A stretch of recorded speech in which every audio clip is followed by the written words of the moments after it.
اور جب حضور نے سارے خاندان والوں سے پوچھا کہ دین کے معاملے میں میری مدد کرو گے تو کوئی نہ بولا سوائے مولا علی کے، یا رسول اللہ میں مددگار بھی بنوں گا، ساتھ بھی چلوں گا۔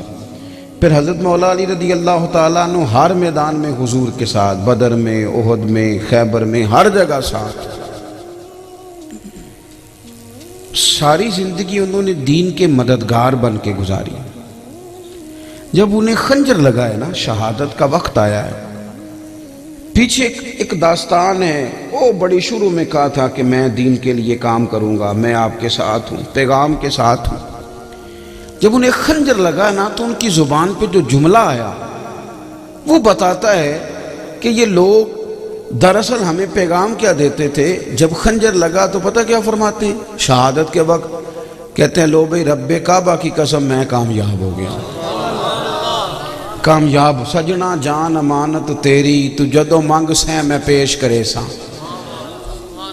وہ ایک مقصدیت جو زندگی میں طے کی تھی نا کہ کچھ کرنا ہے، وہ پورا ہو گیا۔ کچھ نہیں، ارادہ ہی نہیں، پلان ہی نہیں، پروگرام ہی کوئی نہیں، بے یقینی سی کیفیات، الجھے خیالات، ٹوٹتے بکھرتے ارادے، کبھی پروگرام بنا لیا، کبھی توڑ لیا، کبھی کر لیتے ہیں، کبھی رہنے دیتے ہیں۔ کچھ لوگ ایسے ہیں جو آج تک طے ہی نہیں کر سکے کہ میں مذہبی آدمی ہوں کہ دنیا دار ہوں، میں پرانے دیسی خیالات کا ہوں کہ میں ماڈرن سوسائٹی کا ہوں، آج تک طے ہی نہیں کیا۔ کوئی زندگی کے اندر منصوبہ بندی ہونی چاہیے، کوئی پلان ہونا چاہیے، کچھ طے ہونا چاہیے۔ اور اگر لوگوں نے طے کر لیا ہے، پھر انہوں نے طے کیا میں نے پیسے کمانے ہیں، بچے پالنے، او خدا کے بندو یہ تو آپ نے وہ طے کیا ہے جس کا پہلے سے رب نے وعدہ کیا ہوا ہے، یہ تو پہلے سے وعدہ ہے، آپ اس میں کیا کمال کریں گے؟ تھوڑی سی محنت اپنی زندگی میں پہلے تو کچھ طے کریں اور پھر اس کے لیے کام شروع کر دیں۔ یہ ضروری نہیں کہ آپ اگر کام شروع کریں تو اس کا نتیجہ بھی آپ کی زندگی میں برآمد بھی ہو جائے، یہ بھی ضروری نہیں۔ مؤذن کے لیے اذان پڑھنا ضروری ہے، زبردستی لوگوں کو مسجد سے لانا اس کے ذمہ نہیں، اس نے اذان پڑھنی، جد و جہد کرنی ہے، کوشش کرنی ہے، آگے بڑھنا ہے، ہمت کرنی ہے۔ دیکھو اللہ تبارک و تعالیٰ نے جتنے بھی انبیاء کرام علیہم السلام دنیا میں بھیجے، سارے کامیاب ہو کر دنیا سے تشریف لے گئے، لیکن کسی نبی کا کلمہ 2 لوگوں نے پڑھا، کسی کا 3 نے پڑھا، کسی کا 6 نے پڑھا، وہ کامیاب گئے۔ کیوں بھلا؟ کہ وہ جو ڈیوٹی لے کے آئے تھے وہ ڈیوٹی انہوں نے پوری ادا کی۔ باقی دل پھیرنا تو اللہ کے دستے قدرت میں، لیکن وہ جو ڈیوٹی ان کے ذمہ تھی وہ ڈیوٹی انہوں نے کی۔ ہمارے ہاں کچھ لوگ کہتے ہیں نتیجہ، ایک بادشاہ تھا تو اس نے نا اپنی قوم اس کی سست ہو گئی تھی۔ ہمارے ہاں نا جس طرح میں ڈھیر سارے لوگوں کو دیکھتا ہوں، میں کہتا ہوں یار یہ مثلاً کہاں وقت ضائع کر رہے ہیں، یہ کچھ کر سکتے ہیں، ان کے اندر ہمت ہے۔ جو آدمی ناظرہ بھی پڑھا سکتا ہے تو اس نے کیوں نہیں اپنی زندگی میں 800,000 لوگوں کو ناظرہ پڑھایا؟ جو حفظ کرا سکتا تو اس نے کیوں نہیں کرایا؟ جو گاڑی چلانے کا طریقہ بتا سکتا تھا اس نے ہزاروں لوگوں کو کیوں نہیں بتایا؟ جو کسی کو غلط جگہ سے روک سکتا تھا اس نے کیوں نہیں روکا؟ اگر قوم اپنی اپنی ڈیوٹی کرے تو یہ جو ہم روز مایوسیوں کی دلدل کی طرف جاتے ہیں اس سے نکل آئیں، لیکن سستی ہے، وہ لیٹے ہوئے آرام کر رہے ہیں، فلاں کیوں نہیں کر رہا، فلاں کیوں نہیں کر رہا۔ بادشاہ کی قوم ساری سست ہونے لگی، اس نے ارادہ کیا کسی طریقے سے انہیں جگاؤں۔ اس نے اعلان کیا کہ ایک بہت تگڑا ہیرا مہنگا سلطنت سے گم ہو گیا ہے، جو ڈھونڈ کے لائے گا اسے انعام ملے گا۔ سارے لوگ ہی ڈھونڈنے لگ گئے، انعام کا چکر تھا نا، تو سب نے ہی ڈھونڈا۔ ہیرا ایک ہی تھا، کسی ایک کو ہی ملنا تھا، وہ جس کو ملا وہ لے آیا۔ اب باقی پریشان کھڑے، تو بادشاہ کہنے لگا سنو بھئی انعام میں نے ایک کو نہیں دینا، سب کو دینا ہے۔ اس نے کہا کیوں؟ کہنے لگا ہیرا ایک ہی تھا، کسی ایک کو ہی ملنا تھا، پر انعام ہیرا ملنے پہ نہیں، انعام تو کوشش کرنے پہ ہے۔ تم نے کوشش تو کی نا، تم نے جد و جہد تو کی نا۔ میرے بھائی تمام اصحاب بدر کی فضیلت ہے، تمام کی، لیکن سارے شہید نہیں ہوئے، کچھ شہید ہوئے، لیکن ہر بدری صحابی شان والا، ہر صحابی شان والا، ہر صحابی جنتی۔ میری بات کو سمجھے، ڈیوٹی اپنی پر پورے طور پر قائم رہیں، اپنی ذمہ داری کا احساس کریں۔ کچھ کرتے نہیں. اچھا پھر کچھ لوگ ایسے ہیں جو اپنے اوپر ان کی کوئی توجہ نہیں، ان کی ساری توجہ دوسروں پہ ہے ساری. حالانکہ شکوہ ظلمت شب سے تو کہیں بہتر تھا، اپنے حصے کی کوئی شمع جلاتے جاتے، کوئی اپنے حصے کا کام کرتے. ہر وقت شکوے کرنا، کوئی ڈیوٹی کرتے. حضرت موسیٰ کلیم علیہ السلام سے رب کریم نے فرمایا، صوفیاء لکھتے ہیں کہ اللہ کریم نے فرمایا کہ اے موسیٰ آپ اس بستی میں جو سب سے نیک آدمی ہے نا اسے ڈھونڈ کے لائیں. اب جسے حضرت موسیٰ کلیم علیہ السلام نیک کہیں گے وہ کتنا کو نیک ہوگا. آپ نے ایک شخص پیش کیا، مالک یہ میری نظر میں سب سے نیک ہے. اب ارشاد ہوا کہ اس کی ڈیوٹی لگائیں، اس کے ذمے لگائیں، جو سب سے برا ہے نا بستی میں اسے بھی ڈھونڈ کے لائیں. میرا خیال ہے میرے اور آپ کے ذمے یہ کام لگنا چاہیے تھا. پھر تو سوائے میرے کوئی بندہ صحیح بچتا ہی نہ، یا میں ٹھیک یا جو ہاتھ مان کے میرے پیچھے چلے وہ ٹھیک، تیسرا تو کبھی ٹھیک ہوتا ہی نہیں، تو سوال ہی نہیں پیدا ہوتا الا ماشاءاللہ. اس بندے کے جسے آپ سب سے نیک کہہ رہے ہیں اس کے ذمہ لگائیں کہ یہ اب سب سے برے بندے کو ڈھونڈ کے لائے. حضرت موسیٰ علیہ السلام نے اس نیک آدمی سے کہا کہ وہ ذرا ڈھونڈ کے لاؤ. عرض کی حضور یہ تو مشکل کام ہے، میں کیسے کروں گا؟ کہا نہیں آپ ہی کو ڈھونڈنا ہے. اس نیک آدمی نے عرض کی حضور 3 دن کی مہلت لوں گا. 3 دن تک مسلسل وہ کوشش کرتے رہے. 3 دن کے بعد ان کو وہ بندہ پیش کرنا تھا جو سب سے برا تھا. پتہ کسے پیش کیا؟ اپنے گلے میں رسی ڈالی اور حضرت کلیم کے ہاتھ تھمائی. آپ نے اس کی طرف دیکھا، فرمایا یہ کیا؟ عرض کی حضور غور کرنا چاہا تھا لوگوں پر، کچھ غلطیاں لوگوں کی میرے سامنے آئی تھیں پر ان غلطیوں کا مجھے شک تھا، لیکن جو میری غلطیاں تھیں ان کا تو پک تھا نا، وہ تو یقینی تھی نا جو میرے اندر تھی. تو پھر میں نے کہا کہ اس بندے کو لے جاؤں جس کا صرف مجھے شک ہے کہ پتہ نہیں یہ غلطی کی ہے کہ نہیں، تو اپنا تو مجھے یقین ہے نا، اس لیے میں ہی ہوں سب سے گناہگار. رب کریم نے فرمایا میرے کلیم اس بندے کو جو عزت دی گئی ہے وہ اسی عاجزی کی برکت سے دی گئی ہے. ہمارا سارا خیال دوسروں پہ ہے، اپنی زندگی میں کچھ کام کریں. آپ کو پتہ ہے ہمارے بزرگوں نے کیا کیا؟ حضرت امام بخاری رحمۃ اللہ تعالیٰ علیہ نے نا احادیث جمع کی، دور دراز کا سفر کیا، محنت کی، کوشش کی، پھر ان کی اسناد پر گفتگو کی، پھر وہ ساری چیزیں ایک جگہ جمع کر کے ہمیں دے دیں. یہ کام انہوں نے ہمارا آسان کر دیا. اب ہمیں ایک حدیث تلاش کرنے کے لیے سمرقند نہیں جانا پڑے گا، بخارا نہیں جانا پڑے گا، حرمین نہیں جانا پڑے گا. ہمارے پاس کتاب میں وہ چیزیں محفوظ ہیں. اتنا تو کریں نا، اسے کھول کے پڑھ لیں، اس سے اپنے حصے کی خیر حاصل کریں. بڑا کام وہ ہمارے لیے آسان کر گئے. لیکن جیسے جیسے وقت گزرتا جا رہا ہے اگلی نسل سست سے سست ہوتی جا رہی، کچھ کرنے کو تیار نہیں، جد و جہد کا ارادہ نہیں، کوئی مقصد نہیں، کوئی پروگرام نہیں، کچھ طے نہیں کیا. اور الٹا پوچھتے ہیں. مجھ سے ایک جوان نے پوچھا، کہنے لگا کوئی سمجھ نہیں آتی، نمبر بھی بڑے اچھے لیے، جاب بھی بڑی اچھی مل گئی، کوئی مقصدیت کا نہیں پتہ کرنا کیا ہے. میں نے کہا اصل میں غور نہیں نہ آپ کرتے. میں نے کہا چلو کوئی حدیث تو آپ کو آتی ہوگی، کوئی کو سنائیں. کہنے لگا ایک میں نے بڑی شوق سے یاد کی تھی، ہمارے اسکول کے کورس کی کتابوں میں حدیث لکھی تھی کہ تم میں سے بہتر وہ ہے جو دوسروں کے حق میں بہتر ہے. تو میں نے کہا یار اسے ہی مقصد بنا لے. تو ارادہ کرنا میں نے اپنے استادوں کے حق میں بہتر بننا ہے، میں نے اپنے ماں باپ کے حق میں بہتر بننا ہے، میں نے اپنے بہن بھائیوں کے حق میں بہتر ثابت ہونا ہے. میں نے یہ نہیں کہنا کہ پڑوسی مجھے کیا نفع دیتے ہیں، یہ سوچنا ہے کہ میں ان کا کیا فائدہ کر سکتا ہوں. آپ اس کو مقصد بنا لیں، یہ آپ کے لیے مقصد بن جائے گی. آپ ارادہ کریں کہ میں نے سسرال والوں کے حق میں بھی بہتر بننا ہے، فلاں کے حق میں بھی بہتر بننا ہے، میں نے شاگردوں، مریدوں، عقیدت مندوں سب کے حق میں نے ہمارا پروگرام بن گیا کہ مجھے لوگ نفع کیسے دے سکتے ہیں، میرے کوئی کام کیسے آ سکتا ہے. ہمیں حضور نے مقصد دیا کہ تم یہ مقصد بنا لو کہ تم کس طرح کسی کے کام آ سکتے ہو، تم کس طرح کسی کی خدمت کر سکتے ہو، تم کس طرح کسی کو چیزوں کو طے کر سکتے ہو. کوئی مقصدیت ہو، پھر اس کے لیے جد و جہد ہو تو وہ بھی صحیح والی ہو، صحیح والی. یعنی کوشش والی ہو. میں کہہ چکا ہوں کہ یہ ضروری نہیں کہ نتیجہ سویرے نکلے، یہ ضروری توجہ ہے میری بات پر. وہ درویش کہتے ہیں کہ ایک علاقے میں کوئی بیماری بار بار پھیلتی تھی، اس کا علاج جس جڑی بوٹی میں تھا وہ بڑے اوپر 5-7 پہاڑ اوپر سے اوپر چڑھنا پڑتا تھا، تو وہاں وہ جڑی بوٹی تھی.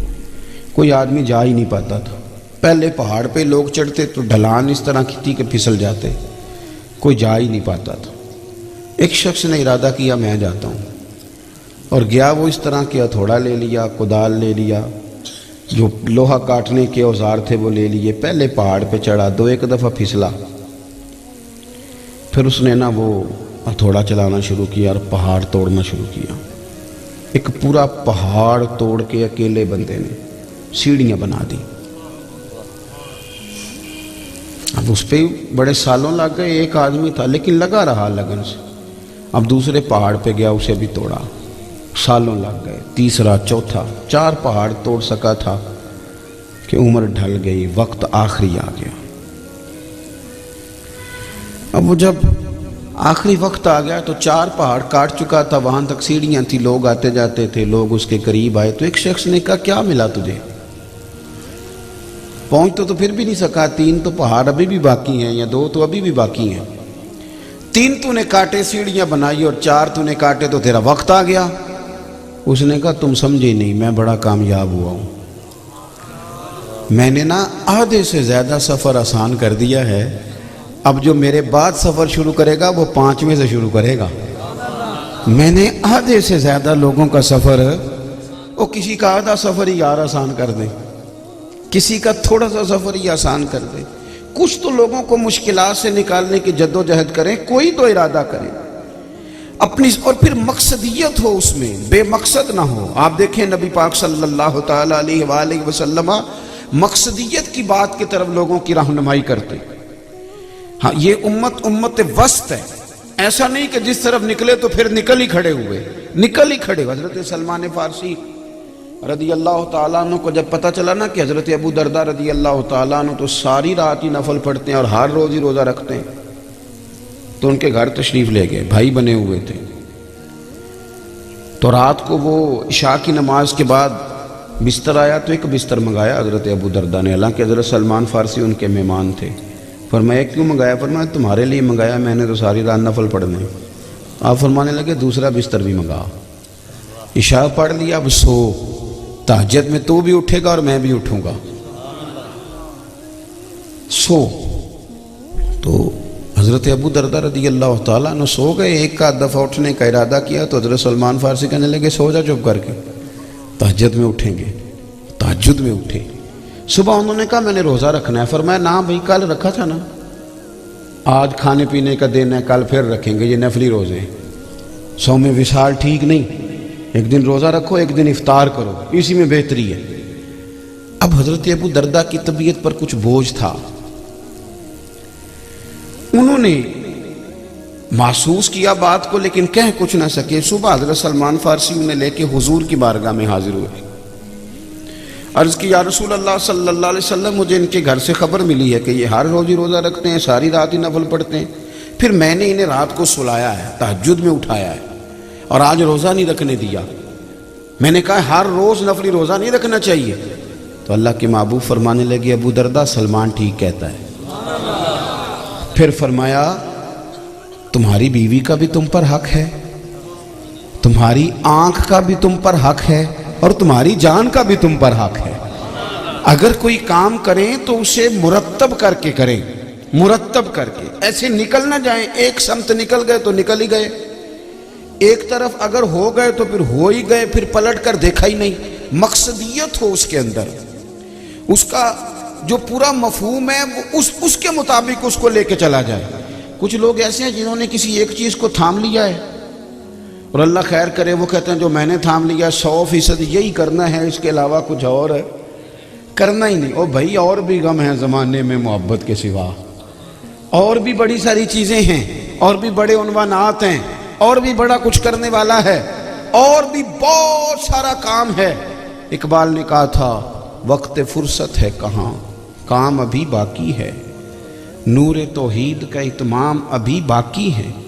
ایک تو با مقصد کام کریں، پھر اس کی نا اس میں حسن ہو، محنت کریں تو وہ دیکھیں نا، ایک آدمی بلا وجہ کسی کام کو لگ جائے جو اس سے ہو ہی نہ سکے، اور اس کام لگ جائے جو بالکل مطلب اس کو زیب بھی نہ دے. ہارون رشید بیٹھے تھے تو ایک شخص آ گیا، کہنے لگا جی میں نا کرتب دکھاؤں گا تو آپ خوش ہو گئے تو انعام پاؤں گا. کہا دکھاؤ. تو 12 سوئیاں تھی اس کے ہاتھ میں.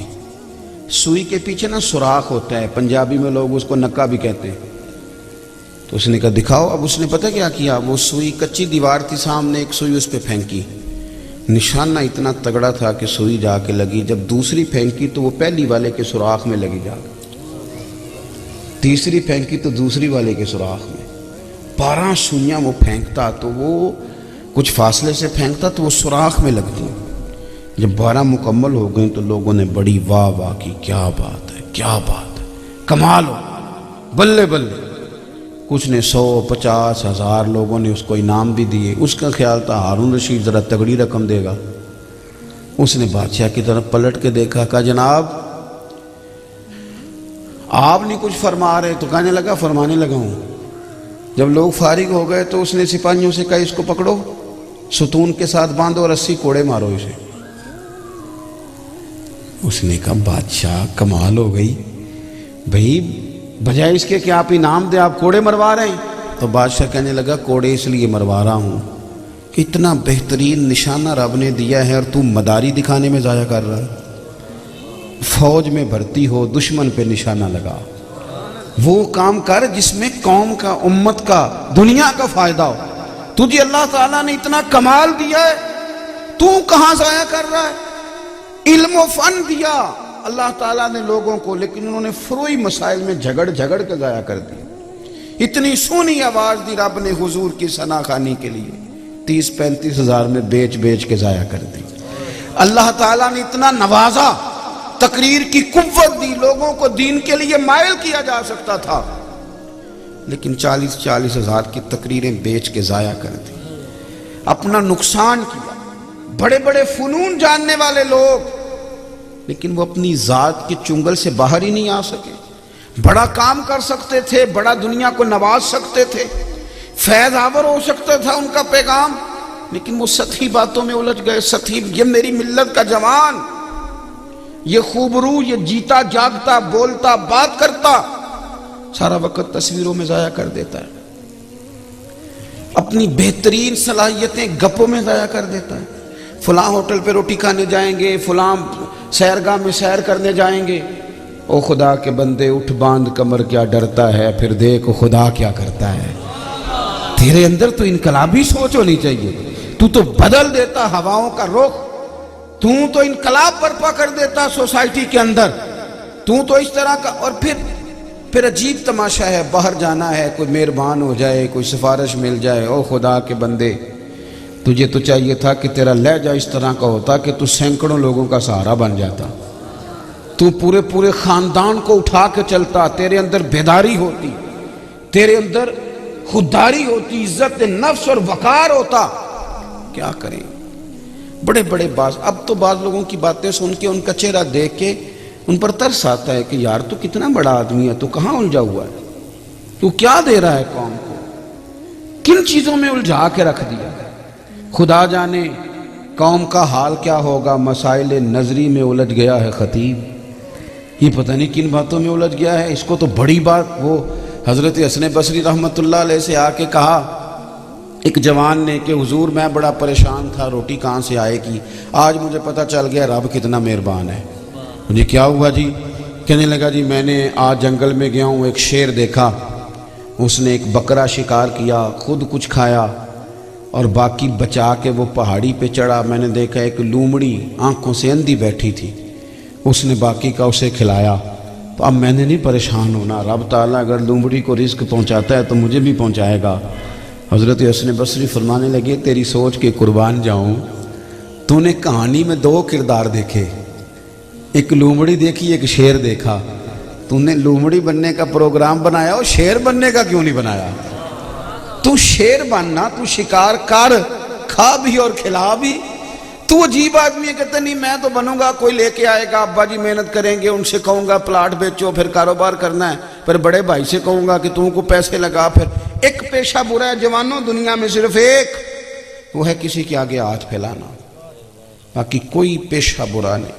کوئی جھاڑو چلا کے روٹی کھا لے, کوئی گدھا گاڑی پہ بیٹھ کے رزق حلال کما لے, لیکن اس کی سوچ ہو کچھ کر گزرنے کی. وہ لوگ جو ہوتے ہیں نا, اور ویسے بھی سہارے نہ تلاش کریں, اپنی دنیا آپ پیدا کر اگر زندوں میں ہے. اگر تیرے اندر کوئی طاقت ہے تو کچھ کر, مقصد بنائیں اور اپنے مقصد کے لیے نکل کھڑے ہوں.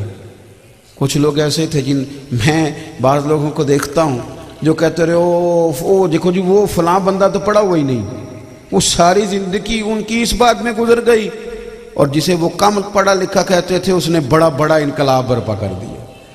وہ کہاں کے کہاں پہنچ گئے, اور یہ ساری زندگی یہی کہتے رہے کہ او ہو فلاں کے پاس تو ہے ہی کچھ نہیں. ہمارا نا کچھ مقصود نہیں. آج کی اس نشست میں ایک پیغام آپ کو دینا ہے, وقت ضائع نہ کریں. حضرت عمر بن عبدالعزیز رحمۃ اللہ علیہ کے غلام نے کہا تھا حضور آپ تھک گئے ہیں, یہ کام رہنے دے کل کر لیں گے, یہ والا کام رہنے دیں آج کل کر لیں گے. تو آپ نے فرمایا یار جو کل کام کرنے ہیں پھر وہ کس دن کریں گے؟ اگر آج والا کل پہ چلا گیا تو وہ جو کل کرنا ہے وہ تو اپنی زندگی میں کچھ کرنا ہے, کچھ ایسا ارادہ کرنا ہے, اپنے اوقات کو ضائع نہیں کرنا, اور بالکل سطحی چیزوں میں نہیں الجھنا. بڑے مقاصد, بڑے حوصلے, بڑا جذبہ, اور یہ بھی نہیں سوچنا کہ میں گاؤں میں رہتا ہوں, میں چھوٹی جگہ رہتا ہوں, میں فلاں قبیلے سے ہوں اور میں مثلا کس طرح کر سکوں گا. بڑے لوگوں کو ٹٹولو گے نا تو وہ کسی نہ کسی چھوٹے گاؤں کے نکلیں گے, کسی غریب باپ کے بیٹے نکلیں گے, لیکن انہوں نے محنت کی تو رب نے ان کی مدد کی.